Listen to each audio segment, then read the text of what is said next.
السلام عليكم ورحمة الله وبركاته. ازيكم يا حبايبي؟ عاملين ايه؟ صلوا على النبي يا جماعة. واحد بعت لي بيقول ان هو كبير اخواته، وفي بنتين، وفي ولد وبنت صغيرين بيدرسوا لسه. فبيقول ابويا قاعد يعني، وامي ربنا يديها الصحة، فانا كبيرهم وانا اللي بعولهم، ومتجوز وربنا كرمني بعيال والدنيا جميلة وظروفي المادية كويسة. فبيقول انا جوزت الاختين الكبار ورا بعض، بين دي وبين دي مسافة قصيرة. فطبعا كلكم عارفين جهاز البنات يعني ايه، وربنا كرمني وجوزتهم وجبت لهم احسن حاجه واغلى حاجه. وعندي دلوقتي حاليا واد وبنت اخواتي الصغيرين، برضو بصرف عليهم وبعلهم، وبي ربنا كرمني اخر كرم بايه عشانهم.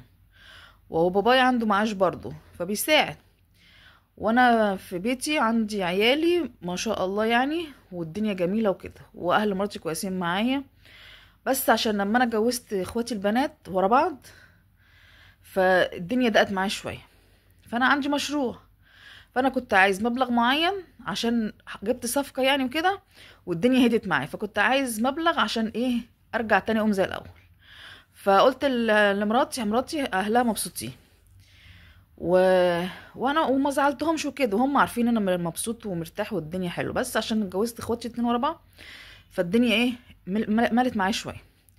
فبقول لها ينفع تقولي لباباكي على مبلغ كذا لمدة شهرين وارجعهم له تاني، عشان انا جبت صفقة ومبقاش معايا سيولة، فعشان اقوم الدنيا اقوم شغلي تاني تجيبها لي. قلت طب هرد عليك. فبيقول لي يومين راحت متصله بيا، قالت لي يا بابا قال لا، قال لا خلاص ايه هو حر، ما انا حكم في ماله فما ظلم، مفيش مشكله.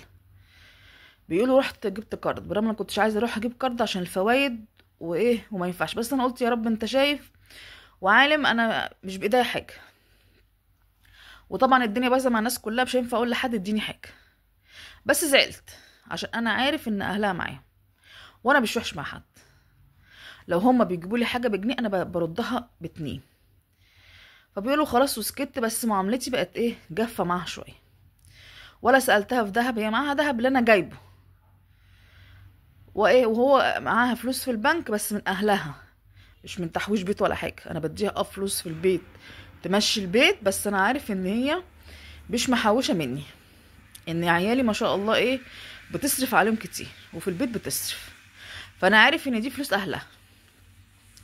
والدهب بس الدهب بتاعي انا اللي جايبه لها، بس انا لما قالت لي كده انقفلت، ما رضيتش اقول لها هاتي ايه، هاتي دهبك وهاتي دهبي ولا اي حاجه. رحت جبت الكارد والدنيا مشت والحمد لله وربنا سترها معايا، بس انا زعلان. فبيقول بعديها بشهرين ثلاثه كده لقيت حماية جاي جاب المبلغ اللي انا عايزه اكتر شويه. فبيقول له خد، بيقول له ايه ده يا عمي؟ قال له اصلا والله انا ما اعرف، انا لسه عارف من يومين ان انت كنت محتاج فلوس، انا والله ما اعرف. قال له يعني ايه ما تعرفش؟ ده انا قلت لها اعملي كذا كذا كذا، وردت قالت لي سيبني يومين، وقالت لي لا. قال له لا والله يا ابني معلش حقك عليا، ده هي عندها صاحبه متطلقه فعماله تلعب في دماغها، حقك عليا يا بنتي غلطانه، خد الفلوس اهي حتى صح. قال له لا انا جبت كارد خلاص. قال له طب روح سد الكارد وعشان الفوائد وكده. راح قال له لا معلش يا عم ايه خلاص ايه، مش هي مشت ورا صاحبتها خلاص، هي ايه هي حرة.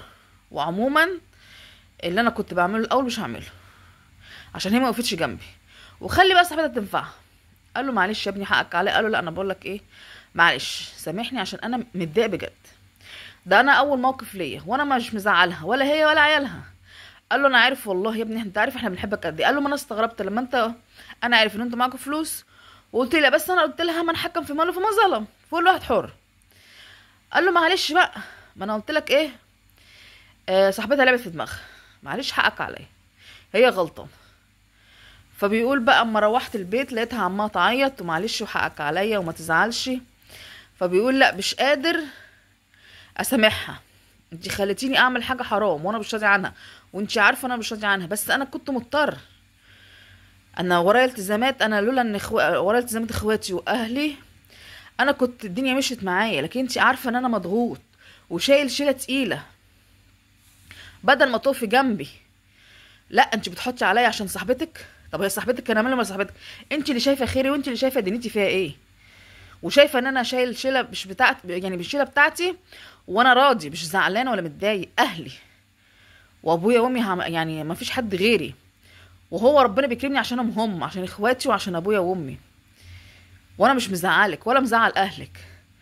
فبتقول قعدت تعيط وانا اقول لها برضو مش قادره اسامحها، وابوها راح معلش وما تزعلش احنا يا غلطانه حقك علينا، وهي بتقول قعدت تعتذر له كتير. بيقول فعلا بس انا زعلان من جوايا. ماشي بس خلاص يعني، خلاص يعني هي معلش غلطه غلطه. هي سمعت كلام صاحبتها المطلقه دي، تلاقي بقى عايزه تطلق يا رخره، او التانية دي عندها مشاكل ولا معقده ولا اي حاجه. يعني المفروض انت خلاص حياتك خربت، ما تدخربيش في حياه الناس، وانت غلطانه، انت عارفه جوزك كويس معاكي، ليه تقابليه بالوحش؟ يعني الراجل يكفي ان هو مجوز اخواته وبار باهله، انت في ده المفروض تبقي في ظهره، مش تبقي هو قدامه. بالعكس اجيب وادي واعمل واسوي، ده يكرم ويتشال على الراس. قليل قوي دلوقتي اللي بيشيل اهله ويشيل اخواته. فانت حرام عليكي، هو اللي بيعمله ان شاء الله يلاقيه في عياله.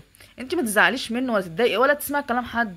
ليه تنخربي في حياتك ما دام حياتك كويسه؟ ليه يعني تبقي وحشه وهو حلو ودنيتك حلوه؟ ليه انت بتبوظيها وتسمعي كلام الناس؟ ليه انت مالكم من الناس؟ ما بقاش في حد عدل دلوقتي. هي عشان صاحبتك اتطلقت بقى عايزاك تخرب بالك عشان تطلقي تبقوا الاتنين زي بعض ما شاء الله؟